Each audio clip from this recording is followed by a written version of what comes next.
Hi, Julie, just checking in. Hello there. We have started the recording as well, Dave, just so you know. Okay, excellent.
Julie, it is now 5:30, and I'm thinking we should go ahead and check to see if we have anybody here in attendance.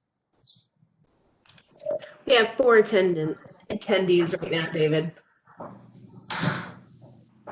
Excellent. I think we will go ahead and start our meeting and our presentation. I am David Brown. I'm a landscape architect and land planner here at WithersRavenel. I'll let my 2 colleagues introduce themselves next. Julie. I am Julie DeCicco. I am a cat tech here at Withers, and I will be doing the moderating. I am Daniel Rauh. I'm a urban planner with WithersRavenel. I'm going to help facilitate the discussion tonight. You'll see on your right, there is a Q&A panel. Please type in your questions during the presentation into that panel. We will respond once David has concluded the presentation. We don't have any call-in users at the moment, but we will reserve time for them at the conclusion of the presentation to go through and see if they have questions one by one. If you do have any questions for us, just let us know and we'll help you utilize this website. Thank you. Thank you, Dan and Julie. Our format tonight, we are going to keep this meeting open for 2 hours. We don't expect everybody who starts at 5:30 to stay the duration. You are certainly welcome. The purpose of the 2-hour window is to make sure that there's a good amount of time for folks who are maybe traveling or they leave work earlier or later than others to stop by and get some information about this project. With that, we will probably share the presentation 2 or 3 more times, about every 30 to 40 minutes starting now. And we will commence with the presentation. We are welcoming you to the Gorman at 40 rezoning petition. This is our second neighbor notice meeting. It is September 23rd, 2020. It is approximately 5:30 p.m. We are using a WebEx format. Our client is Marlowe and Moy. They are not joining us this evening. And as we mentioned, our firm is WithersRavenel. We're located in Raleigh and Cary here in the Triangle. Next slide, please. The request that we're going to discuss tonight is a rezoning petition. This slide is some information that we obtained from the city of Raleigh. I think it's a very good, clear flow chart of the rezoning process. It starts with applicant and community coming together. We have a pre-application conference with City of Raleigh staff. We conducted that last spring. Our first neighborhood meeting, also late spring. Now it is, I believe, the second day of fall. We move into our staff review. The City of Raleigh accepted our application, underwent a staff review, some questions back and forth. There were several updates to our proposed zoning conditions that our team worked on. And the red box signifies that tonight is our second neighborhood meeting. You'll note that there is a star or an asterisk beside that. Those indicate those are opportunities for folks, stakeholders, people interested in the project to attend a meeting and participate, offering input, comments. Just to round out the process, after the second neighborhood meeting, the city staff will schedule this project for a presentation to the Planning Commission, get some input and comment from the Planning Commission.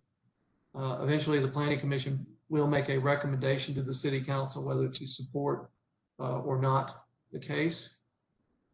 From the Planning Commission, with their recommendation, the project goes to the Raleigh City Council. The Raleigh Council will also schedule a public hearing. It is sometimes the option of the council to direct a project into a committee for further review and deliberation. And eventually, the City of Raleigh Council will make a final decision, whether to approve or not the zoning petition. Next slide, please. I know many of you may have been at our previous meeting, and some of this information you've seen before, but this is our vicinity exhibit. The property is located on the west side of Gorman Street, about 1,000 feet south of the intersection with Avon Ferry Road, obviously north of the interchange with Interstate 40. We'd like to point out that there is a shopping center at that intersection at Avon Ferry and Gorman Street, including a grocery store. Gorman Street itself is designated as a transit emphasis corridor by the City of Raleigh, and that information is found in the city's 2030 comprehensive plan. Obviously, another key element would be the Centennial Campus to the east, on the right-hand side of this image. It's a major employment center. And we'll go to the next slide, please. Here we have simply just zoomed in to the aerial photo, get a little bit more detail about the property. As you can see, it is a long linear tract of land. It's about 17.8 acres. It fronts on Gorman Street. On adjacent property, parcels owned by the City of Raleigh is Walnut Creek, the Walnut Creek Greenway. But the Greenway and the creek, I just want to emphasize, are not located on the subject parcel. There are some multi-family communities across Gorman Street, and on the other side, opposite side of the creek. They show up in the aerial photo very well. And next slide, please, Julie.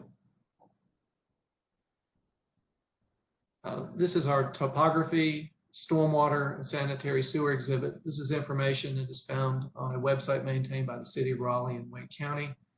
Our subject property is outlined in red. The topographic, each line represents 2 feet of topographic change. You can see there are 2 knolls on the subject property that have topographic relief, and then other areas where there's very little. Those flatter areas we'll talk about in more detail later, but they indicate the presence of wetlands. We're going to talk about how those are protected. Obviously, Walnut Creek is a major feature of this area. It is off-site, but immediately to our west. And the drainage pattern, which is indicated by the blue and the red lines. There's also some green lines that just show that there's sanitary sewer available to serve the property. It's been in place for many years. Go to the next slide, please. This is a floodplains exhibit. This information, again, from the website maintained by the county. This is FEMA mapped floodway for Walnut Creek. The blue hatch area represents what we call floodway, which in layman's terms mean there's current during a flood event. The pink hatch is floodplain, where the water backs up, but think of it as being somewhat still compared to the current flow over the stream bed itself. There is some pockets of mostly floodplain located on the subject property. If you remember our topographic map a few minutes ago, we had some areas where the topographic lines were light relief and indicate that there's very little topographic area. The land is flat, and that flat land correlates or overlays with the floodplain shown in pink. A little bit later, we're going to talk about how these areas are protected. And we'll go to the next slide, please. This map details the existing zoning of the subject property, which is conservation management. There's also areas of residential 10, the R10, adjacent and nearby the property. We've also have mixed use at the intersection of Gorman and Avon Ferry. It's about 1,000 feet away. Those are the neighborhood mixed use and the office mixed use areas to the north. Next slide, please. Future land use map. The city of Raleigh in their comprehensive plan prepared a map that details recommended guidance for properties on how they would be, what type of land use would be placed on them. At present time, the subject parcel is recommended for private open space, privately owned open space. The request tonight is to change the zoning, but also to change the future land use map. And if we may go to the next slide, please.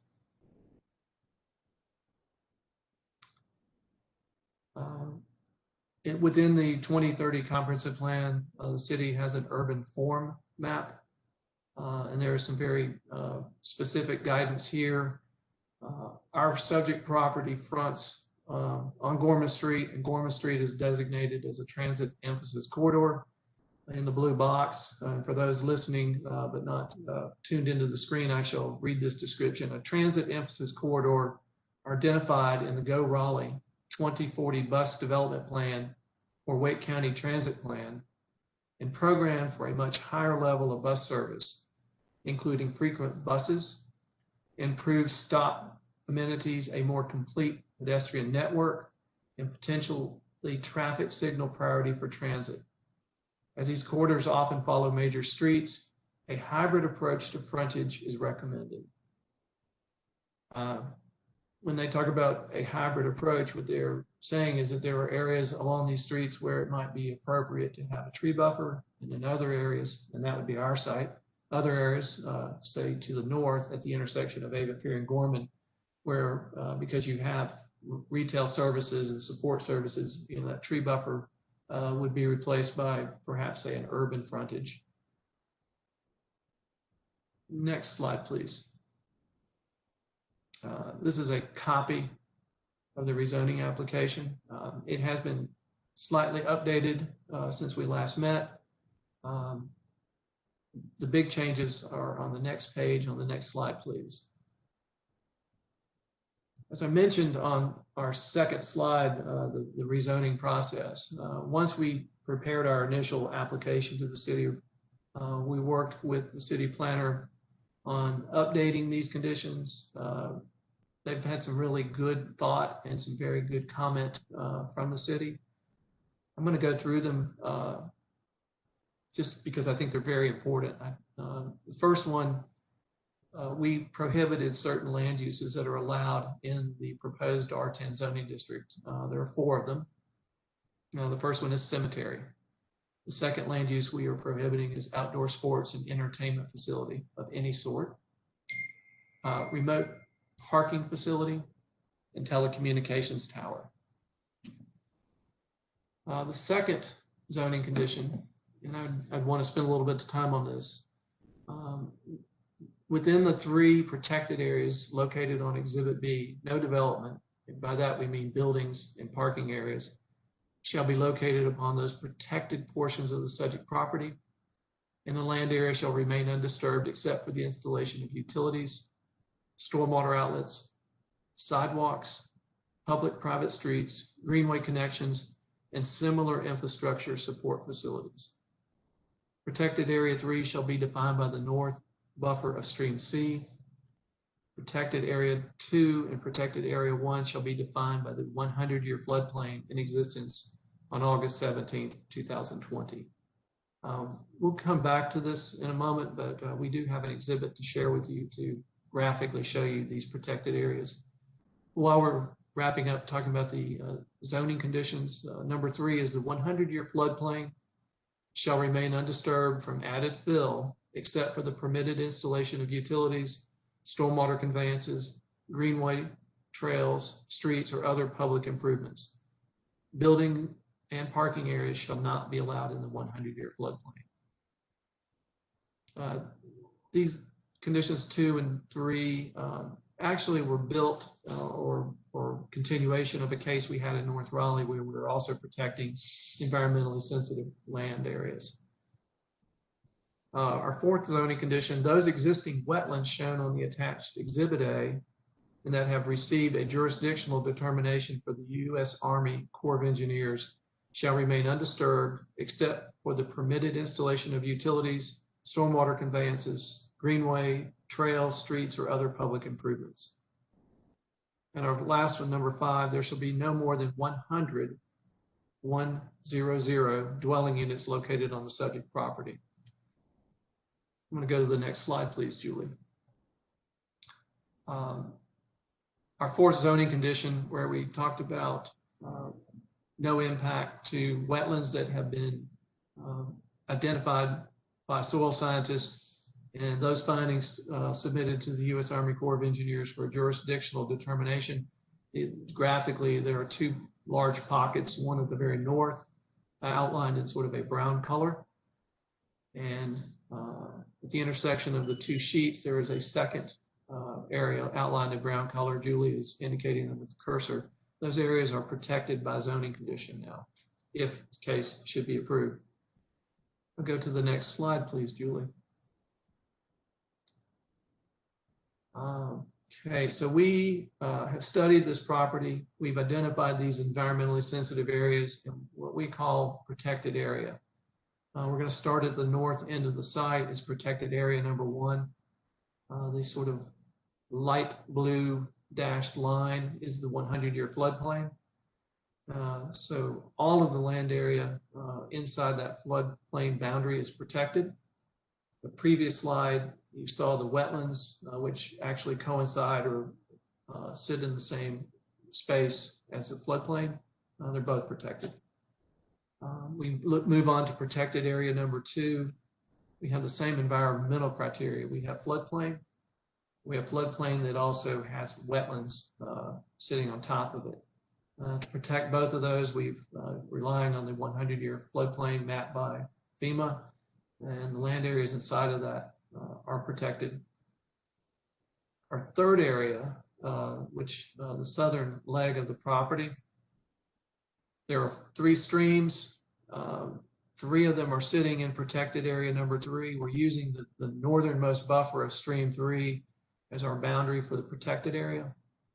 But all of the areas shown in the green hatch, we're proposing are off limits from development or disturbance, other than the installation of essential infrastructure such as a sanitary sewer or a greenway connection.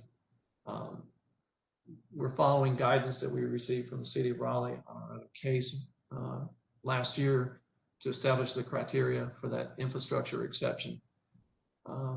These 3 green areas, we have measured, they are approximately 55% of the land area on the site. we think is very significant, and it is in response to the comments we heard at our first neighbor meeting. Let's move on to our next slide, please, Julie. So we have taken our written conditions and we have the exhibits that delineate the wetlands and the stream buffer and the floodplain. And in this slide, we're adding another really important criteria. It's required by code for any development located on this property, but along Gorman Street, there is a requirement to search and identify applicable tree conservation area. And in general terms, I think this is a heavily wooded site. I expect to find a very compliant tree conservation area along Gorman Street. The requirement is for a 50-foot average. You can go deeper into the site and you can be a little less than, 32 feet, but your average has to be 50 feet. There are exceptions made to provide a driveway into the site, or if you need to bring a water line or a sidewalk, the expected tree buffer along Gorman. That tree buffer is in addition to the 3 protected areas. You will also notice that stream buffer D, between the 2, I call them orange pods. Stream buffer D is also protected by the state of North Carolina. There is a 50-foot stream buffer either side of the stream from the top of the bank. That is above and beyond the protected areas and the tree conservation buffer along Gorman. And I mentioned those they look like sweet potatoes to me, kind of orange color and the shape of them. Those pods represent the land areas that are outside of our protected areas and outside of the stream buffer and outside of the tree conservation along Gorman. And they represent the area that we identify as being suitable for development. They're schematic. They're going to shift in their shape just a little bit. If you want to hear our intent, that's what we're sharing with you tonight.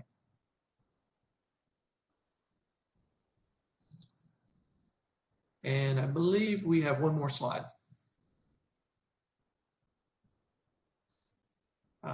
As mentioned in our second slide, where we are on the process, the City of Raleigh long-range planning staff has prepared a very detailed staff report on our request to rezone the property.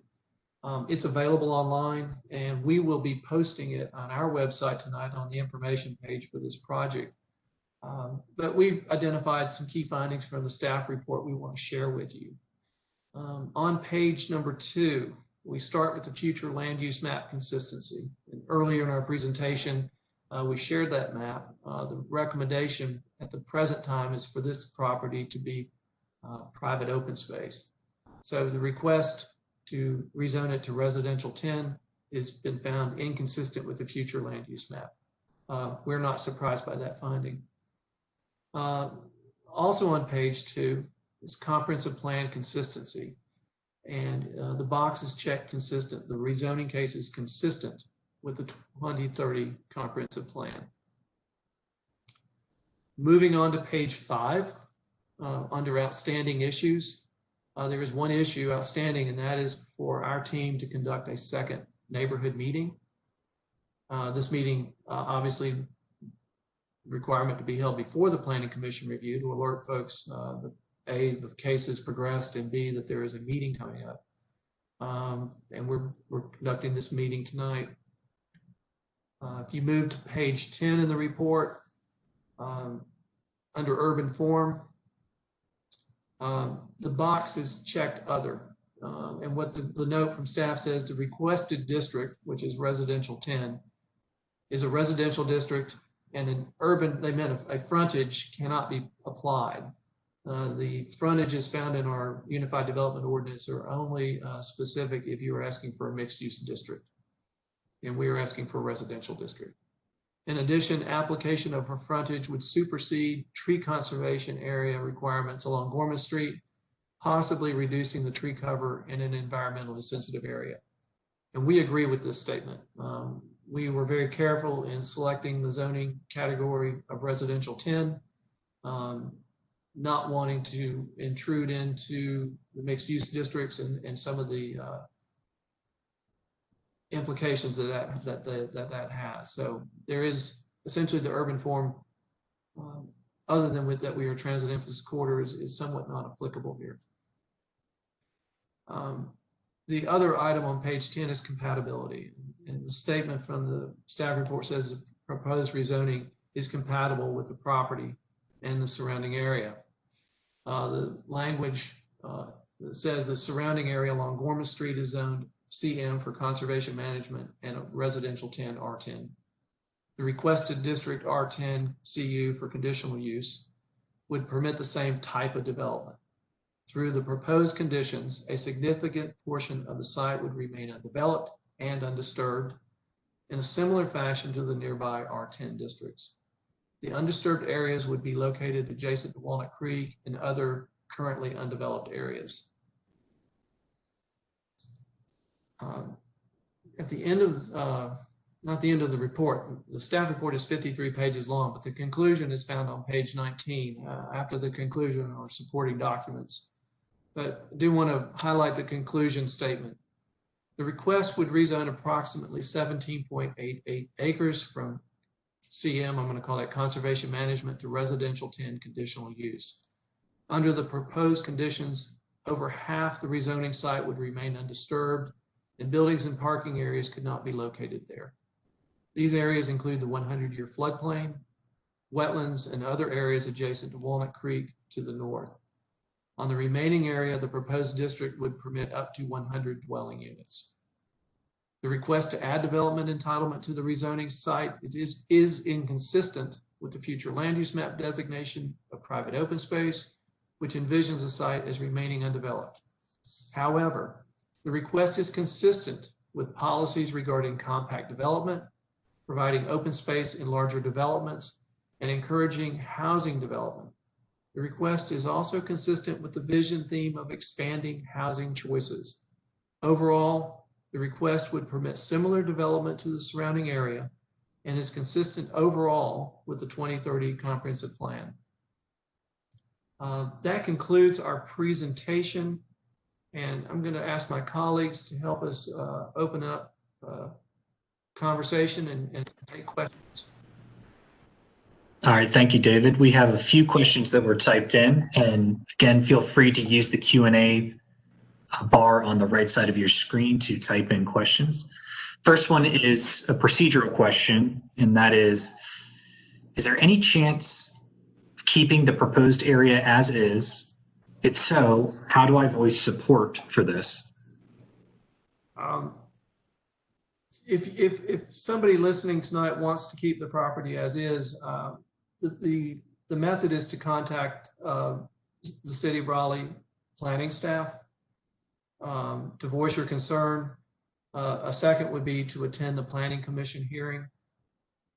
And a third method would be to contact your city council representatives, including the District D representative and your at-large representatives, and of course, Mayor Baldwin, but you can contact the entire city council. If you go to the City of Raleigh website, there is a page for the city council. There are good instructions on how to contact city council. What's our next question, Dan? Next question is, how tall are the proposed structures? That is regulated by the city's Unified Development Ordinance. In the R10 zoning district, building height is capped at 40 feet and 3 stories. It's both.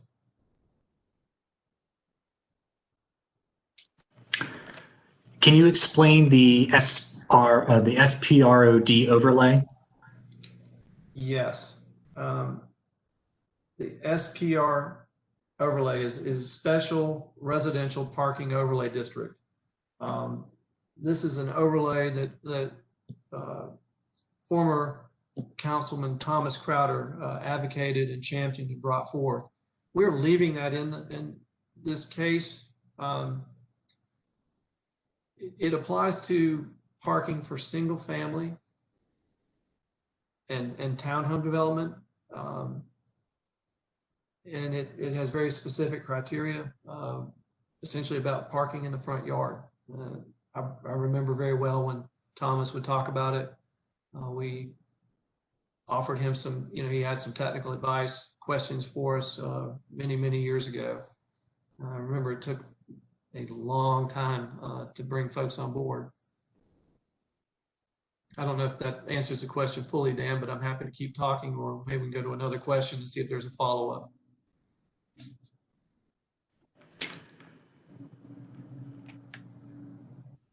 Okay. Have you checked First Streets for updated 100-year flood zones? Did you say First Streets? Yes, First Streets is the name they used. I am not familiar with First Streets.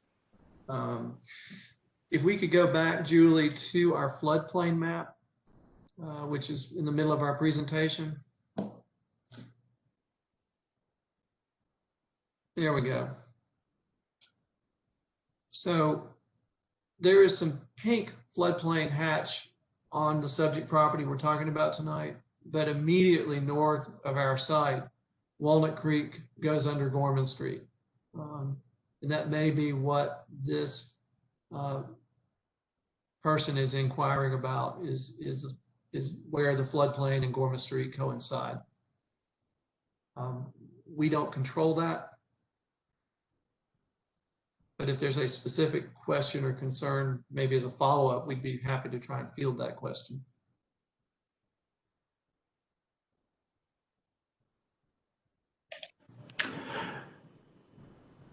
Can we have access to this presentation and maps specifically?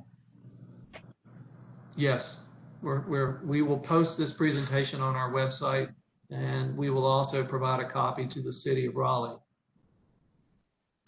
Is there a proposed greenway connector in or through the property? We want one. If we should be fortunate to have this property rezoned, we believe the greenway is a tremendous asset. The location of that greenway connector, because it is going through some environmentally sensitive lands, we have no idea the location. One of the other options we've talked about with the city of Raleigh is to extend the sidewalk. There's a gap between our property and the sidewalk on Gorman Street where the greenway comes up and meets Gorman. I don't know if that shows up on the detailed aerial photo, Julie. We're off. Maybe one more up. We'll go to the zoom out. I don't know if the sidewalk shows up. About where that arrow that says Gorman Street Transit Emphasis Corridor is about where the sidewalk ends. One of the ways we could connect to the greenway is just to extend sidewalk along Gorman Street to the greenway connector. But yes, if the question is, are we planning for that? Yes, we are. And in my opinion, when you take a site in for site plan or subdivision, it is a requirement if you're adjacent to a greenway.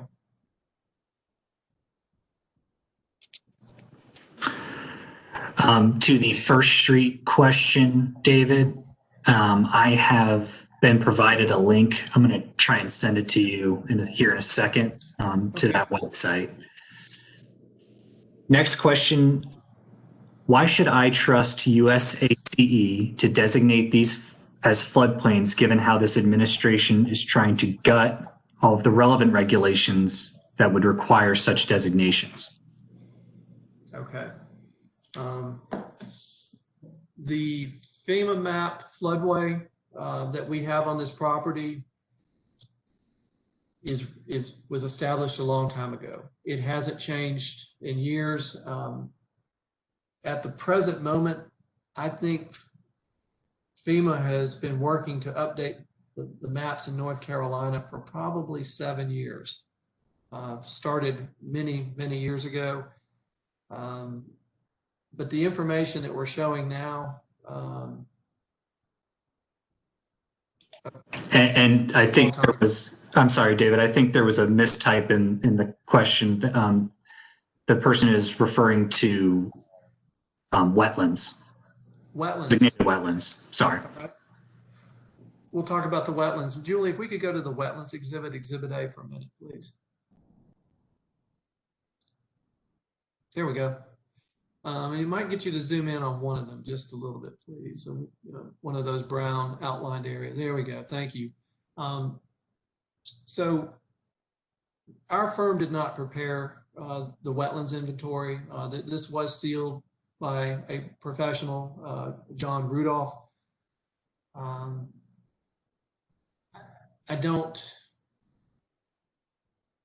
I have no reason not to trust this. This was prepared for the current property owner. I think it's about 3 years old. And I would trust that Mr. Rudolph would not put his seal on something that he didn't believe in, and that the person at the U.S. Army Corps of Engineers would not have approved it, because that is their mission, is to protect waters of the U.S. That may not be a satisfactory answer, but I do know that the current property owner and my client are relying on this information, and I have no reason to not believe it.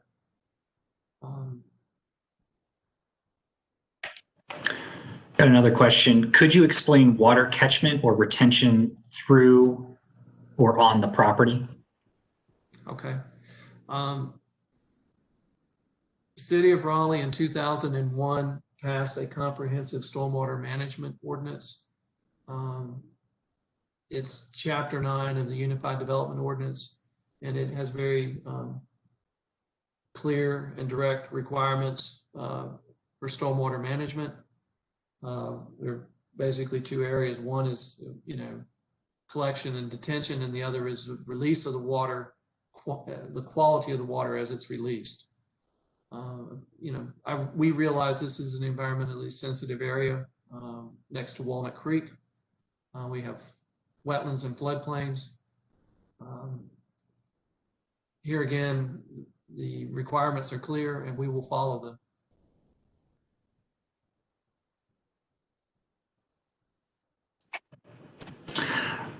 All right, got another question. How much runoff will flow into Walnut Creek once you've installed the parking lots?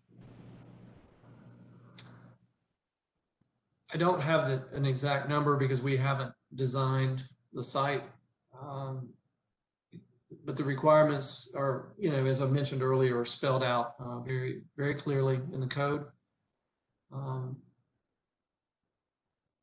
Pre and post development.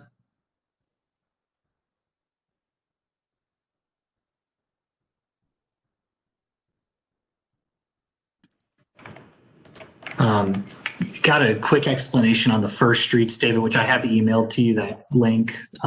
And this person says that First Street updates the FEMA maps to a more relevant and often more expanded flood zones. Okay. We may at the end of the presentation, we might come back to that in a minute. But I'm very interested in it, and I appreciate the person who has provided that information to us. Look forward to finding out more about First Streets.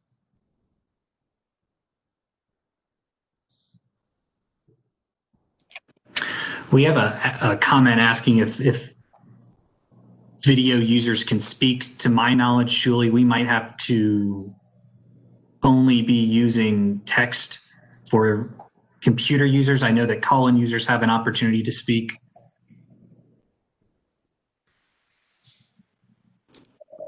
I could give it a try. I guess it depends on the audio which the actual user is connected to through WebEx. So if you're, for instance, using headphones that don't have audio pickup, that's kind of dependent, but I can give it a try. Is there someone specifically looking to ask a question verbally?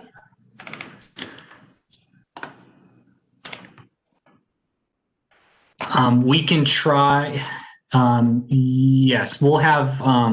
What we can do is have, if the individual who is asking that question wants to speak, we can have them confirm with me in the Q&A that they would like to speak and give permission to share their name. Moving on. One individual wants confirmation. There is currently no USACE wetland designation on the site, though. Is that correct?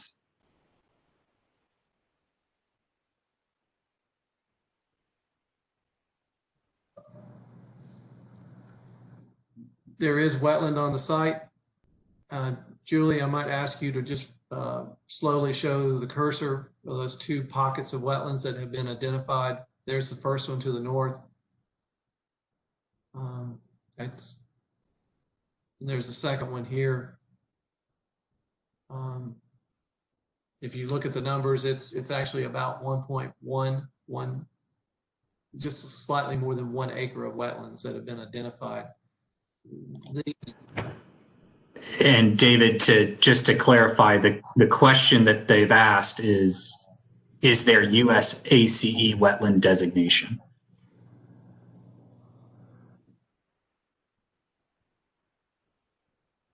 I'm thinking that is U.S. Army Corps of Engineers. Is that is who we would be? This would have been submitted to.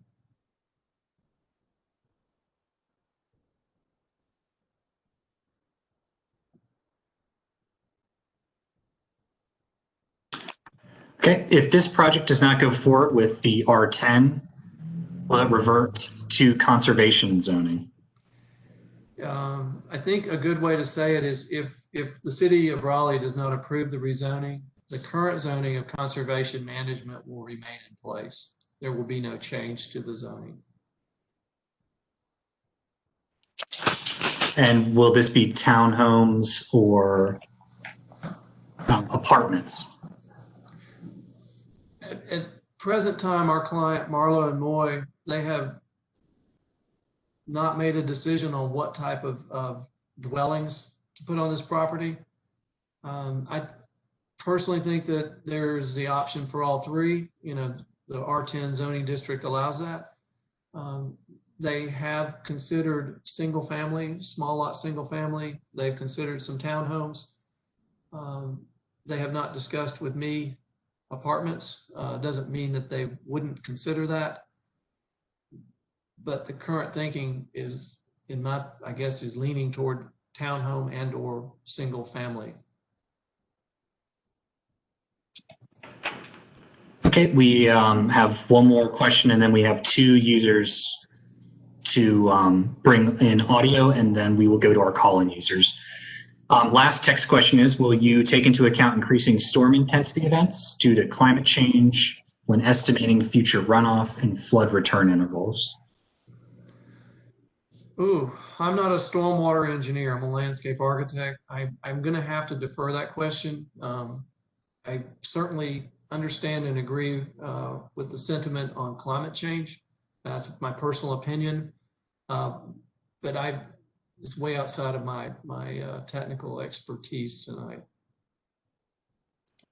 Okay, Julie, can we unmute Tom Quack and see if we can get his audio working?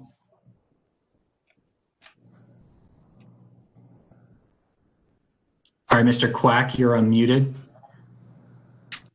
Thank you, Dan and Julie. I wanted to just express my opinion, which is why I didn't want to type in a question. I find the format of this meeting to be very unusual. We've had plenty of community meetings since COVID became an issue, and we've never had one like this where we're not allowed to speak or voice our opinion in discussion, and we're not allowed to see who else is attending the call. And I mean, I'm just not sure I consider this a public community meeting, but it's how you've chosen to proceed.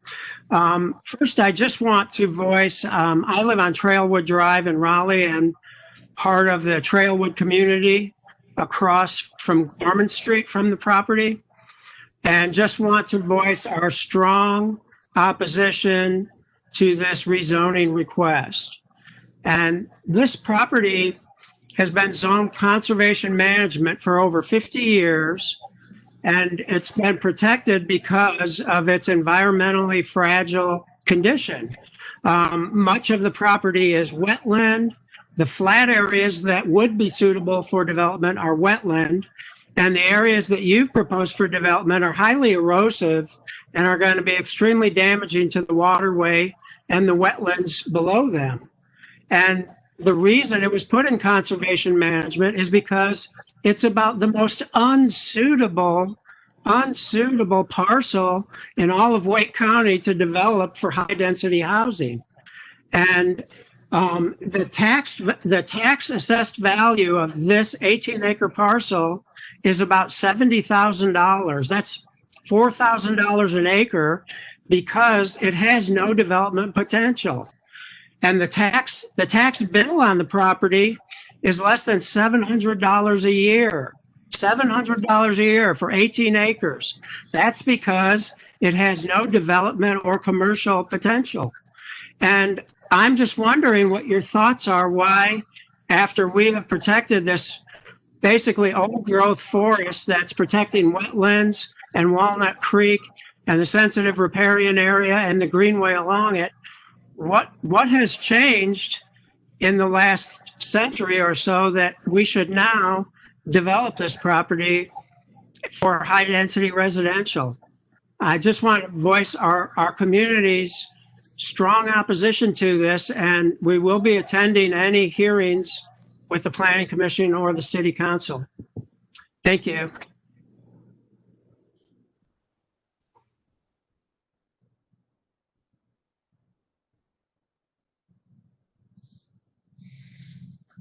Do we have another caller, Julie? Yes, Julie, can we unmute Mr. Terranato? Hi, David. Can you hear me? I can. How are you? Hey. Good. How are you, David? It's Adam Tarando. So, yeah, maybe it tells you something. This is the first public meeting I've attended since I was on the Planning Commission. So, tells you something about the import I place on this rezoning case. I do think it's a bad precedent. I appreciate all you've done. I know you do care about this stuff a lot, David. That doesn't take away, I think, the precedential nature of rezoning a conservation management parcel. I'll be making my feelings known to City Council on that. This is my district too. But for all what Tom's points to, I agree with his points. I guess the only thing I would say is obviously there is development potential here. Otherwise, you guys wouldn't be here. But that's not a reason to development, given all the trade-offs we have. And what I was trying to ask David before is, again, there's no U.S. ACE wetland designation yet. Is that correct? My understanding, our firm did not prepare the submittal bit, and I'll make sure we're correct in saying this, but the property owner's consultant did turn this in and received jurisdictional determination. Are you finding something different? No, I just didn't. It wasn't clear from your presentation. It said that it sounded like future tense, that you would be submitting for U.S. ACE designation. And I didn't know if that had happened or that you are planning for that to happen. I have been told that it has already been submitted, the wetland delineation, and the jurisdictional determination has been made. Okay, well, that would be good to clarify if that has actually been determined or not. And then I also asked the climate change question, which I appreciate. I know you care about that as well, but that thing goes, my opinion, that goes back to Tom's point, and that, we have so many runoff issues in Raleigh that are going to get worse and worse and worse and worse as climate change gets worse and worse and worse. So putting more impervious surface in a sensitive area like this, I know you guys have done a lot, but I think this sets a bad precedent for that in terms of developing on these sensitive areas. And it's still going to be worse. The post condition is still, there's no way around it. It's going to be worse than the prior condition on the subject site. And so I don't know how you get around that fact in this area. So thanks for listening. I'll be following this case as well. All right, and Adam, it's always nice to hear from you. Thank you for joining. Absolutely. Thanks, David. And Julie, let's jump over to the 3 call-in users.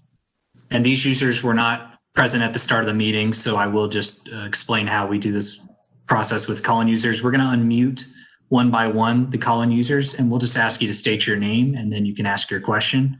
If there's nobody on the line, then we'll go ahead and move on to the next call-in user. So let's go ahead and start with call-in user number 2.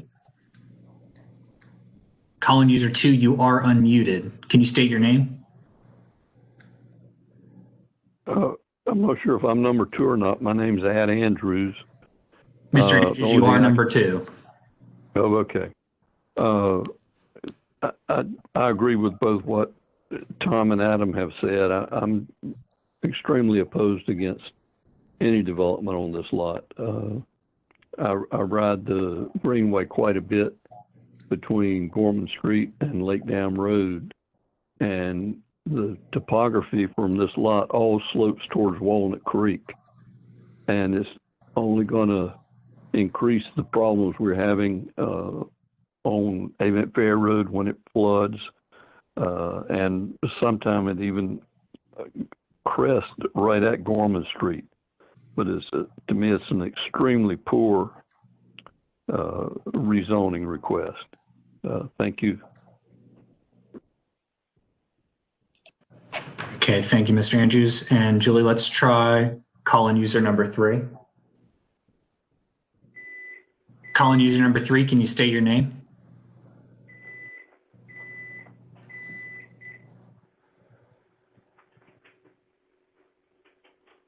Okay, Julie, you can mute number 3. Let's try call-in user number 4. And call-in user number 4, you are unmuted.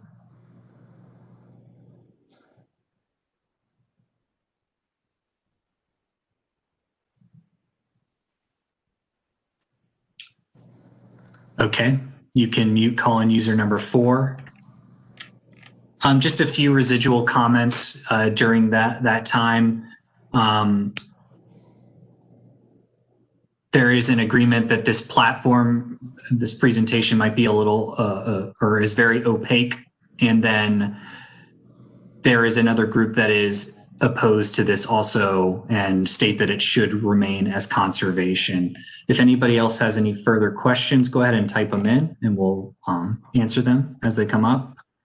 We will be staying till 7:30 and we will be running through this presentation again in case new neighbors arrive.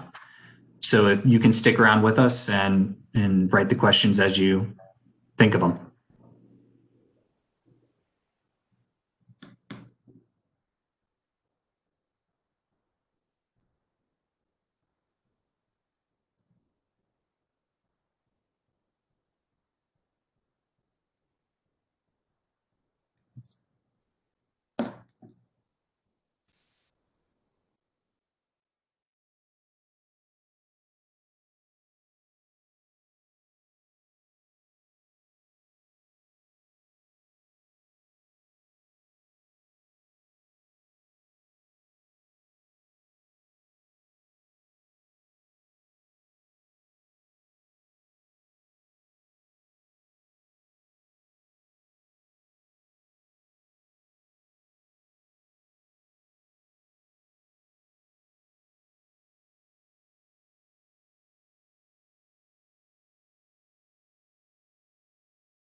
Hello, Dan and Julie.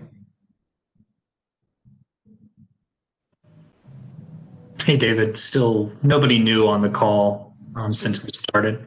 Okay, just wanted to check in to see if any other questions had arrived. No new questions at this moment.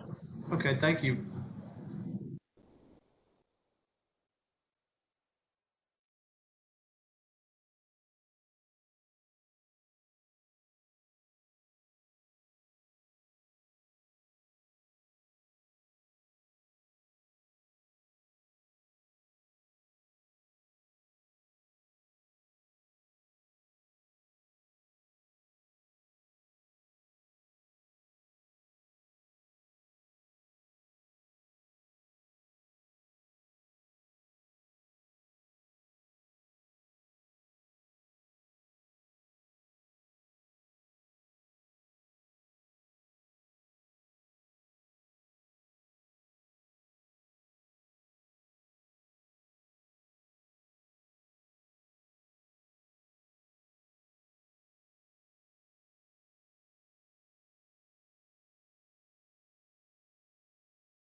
Hello, Dan and Julie.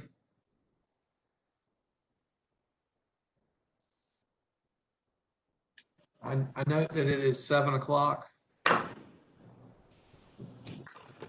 Period of activity, as in, don't, just checking to see if we have any new questions or if we have new guests.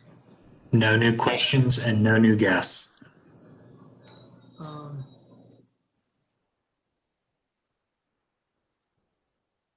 One thing, we have a few minutes. This meeting will run until 7:30. It's 7 o'clock right now. I propose that we just start at the top with our presentation and offer it back up to our guests one more time. If y'all will bear with me, please. And David, I'll chime in if we get any questions in the interim. That way we cover everything before 7:30. Okay, well, thank you, Dan. I believe we have some folks still in attendance. If we're repeating information you've already heard, we just ask for your patience with us in hopes that we just share this one more time in case somebody missed part of the presentation earlier. As we mentioned, we are here tonight for the Gorman at 40 rezoning petition. This is our second neighbor notice meeting. The first meeting was held late last spring. Today is September 23rd, 2020. Meeting runs from 5:30 p.m. until 7:30 p.m. We are using a WebEx format similar to what the city of Raleigh uses for their meetings. Our client is Marlowe and Moy. I'm David Brown with WithersRavenel. We'll go to the next slide, please. This information we obtained from the city of Raleigh. It is a flow chart and I think a very good explanation of the rezoning process. We start on the left where applicant and community come together. There are two bullets under that. The first being the pre-application conference with the city of Raleigh long-range planning staff. The second component is a first neighborhood meeting, which I mentioned earlier we held in the spring. There is a star next to that first neighborhood meeting that indicates that certain steps in the process are good opportunity for stakeholders, neighbors, interested parties to attend and share their input on the case. The next step in the process is we submit our rezoning petition to the city of Raleigh. The city staff begins a very thorough review of the request. They evaluate the request against the city's 2030 comprehensive plan and other guidance documents. In the course of the review for this case, we've had a lot of good feedback from the city. We offered several updates to our zoning conditions, which we will discuss in detail later. Second bullet, third bullet actually under this, the staff review session is a second neighborhood meeting, which we are conducting tonight. It's outlined in the red box just to show you where we are in the review process. After the second neighborhood meeting, the project is eligible to be presented to the Planning Commission. The Planning Commission conducts public meetings where folks in attendance have the opportunity to share their input on the case. The Planning Commission will deliberate. They will hear information from the city staff, the applicant, the public. Ultimately, they will make a recommendation to the city council whether they recommend support or denial of the case. After the Planning Commission makes their recommendation, the case goes to the Raleigh City Council. Again, public hearing opportunity. Sometimes cases have additional items of interest, or perhaps there are some open items that have not been yet addressed. That would typically send a case to a committee meeting of the council. But ultimately, the zoning decision is made by the city of Raleigh, the city council, I mean. They have the final say on whether the request is accepted or denied. We'll go to the next slide, please. This is our vicinity exhibit. It shows the location of the property, the subject property, relative to some adjoining properties in the road network. This property abuts Gorman Street, about 1,000 feet south of its intersection with Avon Ferry Road. I do note at the intersection of Avon Ferry and Gorman, there is a shopping center, including a grocery store with support services, very close proximity to the subject property. To the east, on the other side of Trailwood, is the NCSU Centennial Campus, which is an employment center for the city of Raleigh. And to the south, it shows a little bit in the photo of the interchange with Interstate 40. So the property is very close proximity to Interstate 40. We'll go to the next slide, please. Here we have zoomed in a little closer detail on our aerial photo. As you can see, the subject property is a long linear shape. It follows Gorman Street on its eastern boundary, and it roughly approximates the course of Walnut Creek on its western boundary. I do want to point out the subject property, Walnut Creek is not located on the subject property, nor is the Walnut Creek Greenway Trail. That is off-site to the west on properties owned by the city of Raleigh. There are several multifamily communities across Gorman Street and on the other side of Walnut Creek. I'm going to take a quick break for a second.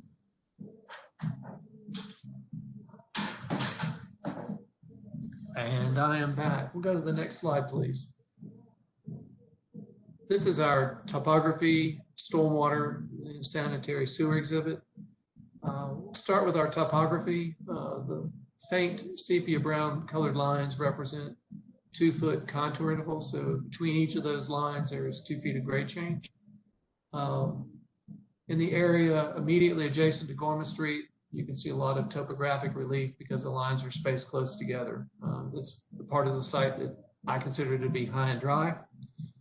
If you move away from those areas, you have less topographic relief indicated by widely spaced lines. Those areas would be considered flat or flatter land areas. Those flatter areas also tend to coincide with wetlands that have been delineated by a professional. That information is submitted to the U.S. Army Corps of Engineers, and a jurisdictional determination has been made accepting the boundary of those wetlands. But we'll get into wetland detail a couple of slides later. The blue and the red lines on the map also indicate just the drainage network from adjoining properties that travel through the subject property. There are 4 streams that have been determined or accepted by the state of North Carolina as being jurisdictional streams. We'll talk about those and how they're protected in a few minutes in the next slide. The last thing I want to talk about on this, it doesn't show up very well, but there is a sanitary sewer network. It roughly follows Walnut Creek. So there is sewer service to this property. And Julie has pointed to one of those green lines with her cursor. So we will move on to our next slide, please, Julie. As we mentioned, the property is near Walnut Creek. It is on the next parcel owned by the city of Raleigh. Walnut Creek is a FEMA mapped floodplain. The hatch blue area represents floodway, which sits on top of the creek itself. The pink hatch is floodplain. There is some floodplain on the subject property. We're going to talk about how we're protecting that in a couple of slides. In sort of a layperson's term, I like to describe the floodway as when there's a flood event, there is current, it's rushing water. In the pink area, the floodplain, that's where water backs up, but it tends to be still. We'll go on to the next slide, please. This exhibit is the existing zoning for the subject parcel and the property surrounding it. The area outlined in red, the subject property we're talking about tonight, is currently zoned conservation management, as are some of the properties around it. Nearby properties across Gorman and on the other side of Walnut Creek, you'll see a lot of R10 residential 10 zoning We also have some mixed use zoning districts to the north. We have residential mixed use, office mixed use, and neighborhood mixed use at the shopping center at Gorman and Avon Ferry. There is a significant amount of land off-site, but is zoned also mixed use for the university's Centennial campus. To the right-hand side of the screen, you see a little bit of the blue peeking out of the lower corner. We will move on to our next slide, please, Julie. This is our future land use exhibit. Within the city of Raleigh's 2030 comprehensive plan, there is a map where the city has delineated a proposed land use for every parcel in the city of Raleigh. This is a guidance map. The subject property we're talking about tonight is designated as private open space. Our zoning petition also requests a change to this map. Next slide, please, Julie.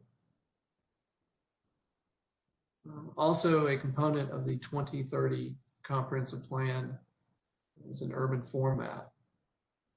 And I'd like to point out that Gorman Street, which our property abuts, is designated as a transit emphasis corridor. To the north of our subject property, roughly coinciding with the intersection of Gorman and Avon Ferry, and the shopping center is a mixed-use center, but it's, I think having that asset that's this close to the subject property is worth noting, but I also want to spend a little bit of time talking about the transit emphasis corridor. If you're not sharing our screen, I shall read the city's text on that. A transit emphasis corridor identified in the Go Raleigh 2040 Bus Development Plan or Wake County Transit Plan, and program for a much higher level of bus service, including frequent buses, improved stop amenities, a more complete pedestrian network, and potentially traffic signal priority for transit. As these corridors often follow major streets, a hybrid approach to frontage is recommended. That hybrid approach, what that statement is saying is that as a corridor, as you travel through it, you'll find different land uses proposed. You know, you might have low density residential. You may have a higher intensity, such as what you find at Gorman and Avon Ferry, and therefore a different frontage along the road is recommended. Hey, David, just have a quick request. Could you, or I guess, I'm sorry, Julie, could you go back to the future land use map again? We just had the group of users just request this. Okay. Is there a question, hopefully, to get with that? Not at the moment. They might just want to view Okay. it for now.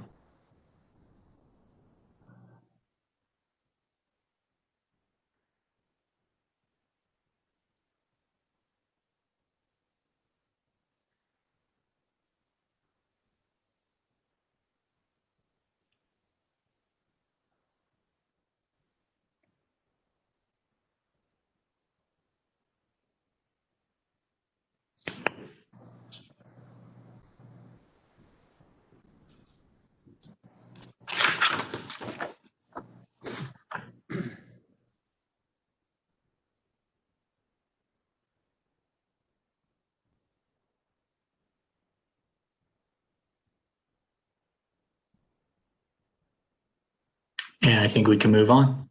Okay. Thank you for letting us know.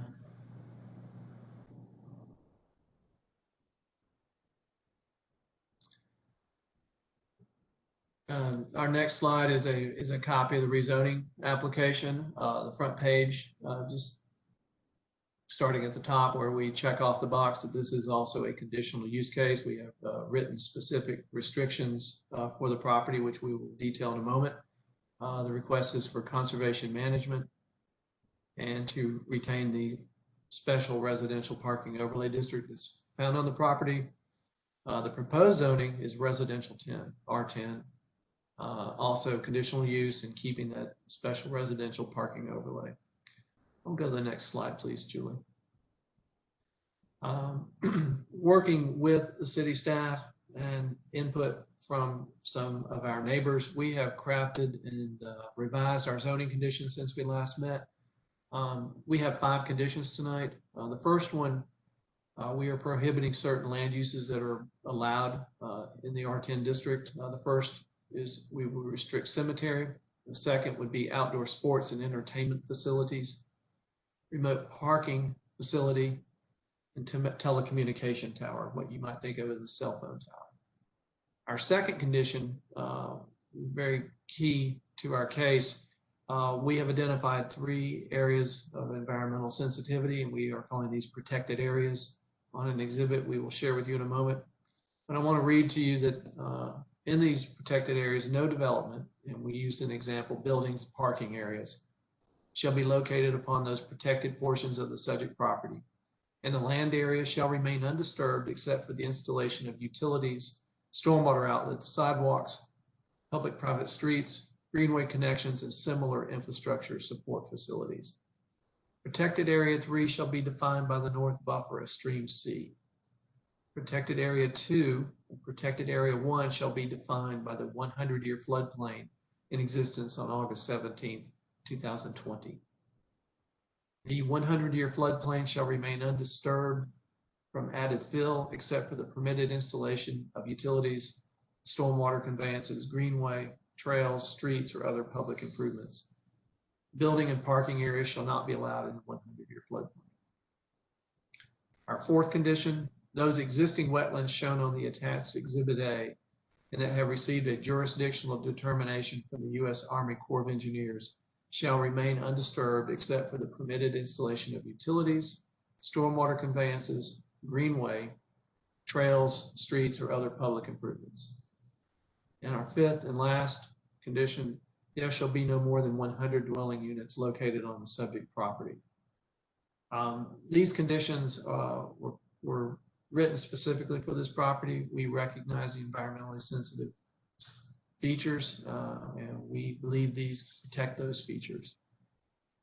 And Julie, if we may go on to our next slide, please.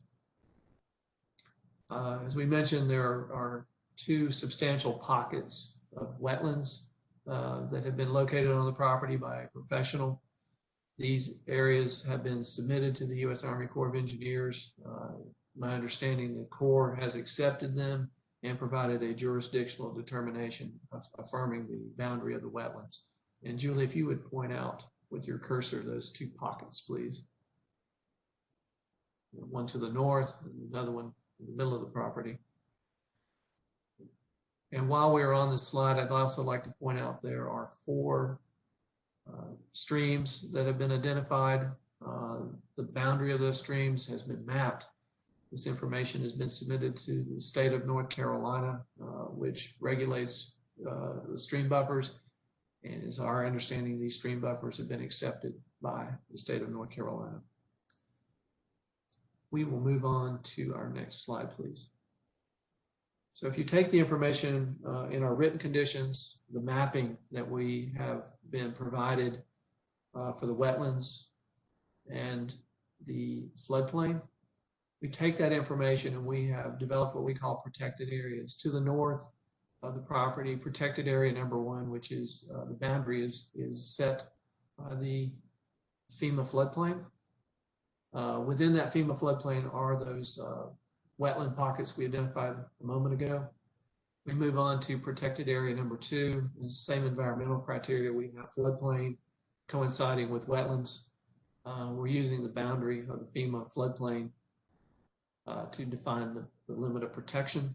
And then our third protected area, which is the southern portion of the site, there are 3 stream buffers in this area, and we have elected to protect all of the land area within and adjoining those 3 stream areas on the subject property.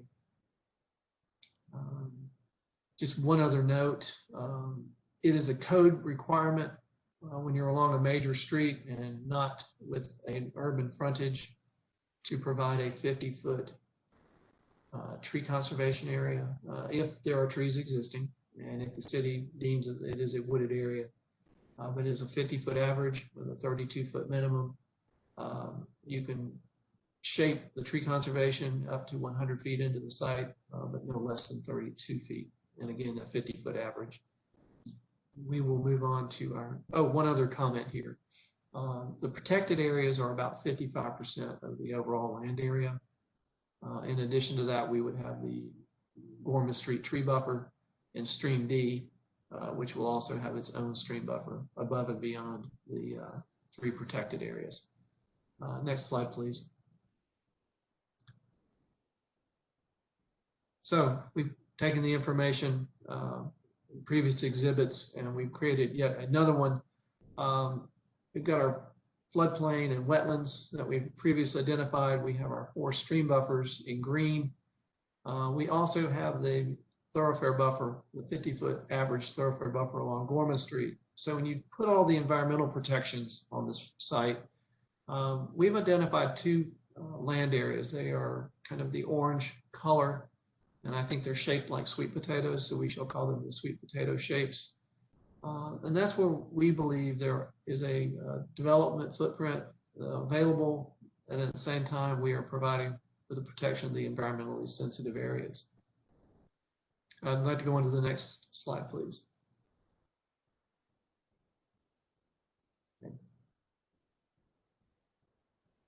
Thank you for zooming in, Julie. Oop, there we go.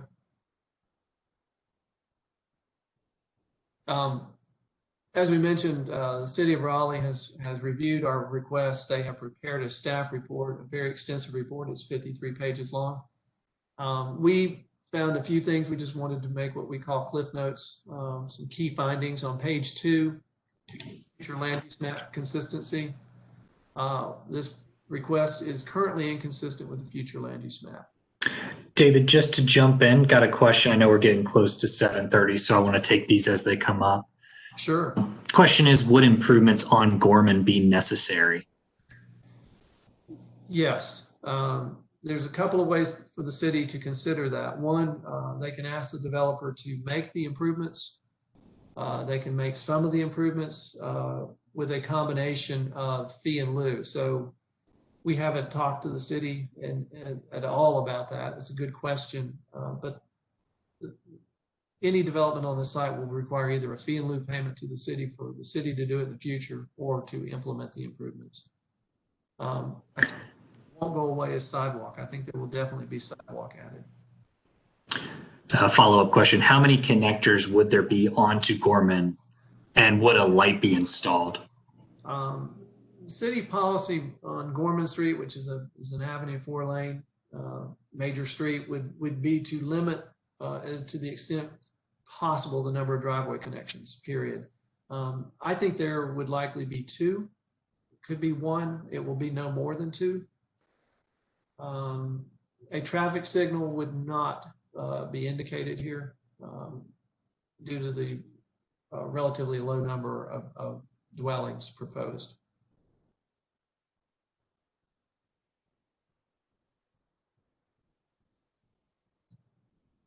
Any other questions, Dan? Not at the moment. Okay, I'll try and speed my presentation up just a bit. On page 5, they ask, are there any outstanding issues? The outstanding issue was to provide a second neighborhood meeting, which we're doing tonight. On page 10, there's a couple of boxes on the urban form. We are checked other because we don't really have an urban form component here. The commentary from the staff report says the requested district is residential district and a frontage cannot be applied. In addition, application of a frontage would supersede tree conservation area requirements along Gorman Street, possibly reducing the tree cover in an environmentally sensitive area. And we agree with that comment. We did not request a zoning district with an urban frontage.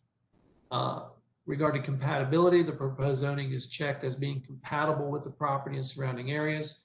The commentary is a requested district R10 CU would permit the same type of development. Through the proposed conditions, a significant portion of the site would remain undeveloped and undisturbed in a similar fashion to the nearby R10 districts. The undisturbed areas would be located adjacent to Walnut Creek and other currently undeveloped areas. On page 19 of the report is the conclusion. The request would rezone approximately 17.88 acres from conservation management to residential 10 conditional use. Under the proposed conditions, over half the rezoning site would remain undisturbed and buildings and parking areas could not be located there. These areas include the 100-year floodplain, wetlands, and other areas adjacent to Walnut Creek to the north. On the remaining area, the proposed district would permit up to 100 dwelling units. The request to add development entitlement to the rezoning site is inconsistent with the future land use map designation of private open space, which envisions the site as remaining undeveloped. However, the request is consistent with policies regarding compact development, providing open space in larger developments, and encouraging housing development. The request is also consistent with the vision theme of expanding housing choices. Overall, the request would permit similar development to the surrounding area and is consistent overall with the 2030 comprehensive plan. That concludes our presentation. We'll see if there are any remaining questions, please. And none at the moment, but we'll give it some time because we will go till 7:30. Okay, thank you, Dan. Thank you, Julie.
Dan and Julie, according to Verizon and their reliable network, it is now 7:31.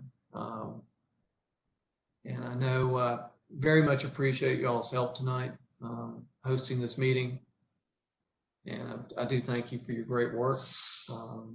And I also thank the folks who are joining us tonight. I appreciate your participation. We will be preparing a meeting summary. We will provide that summary to the City of Raleigh. It's available on their website.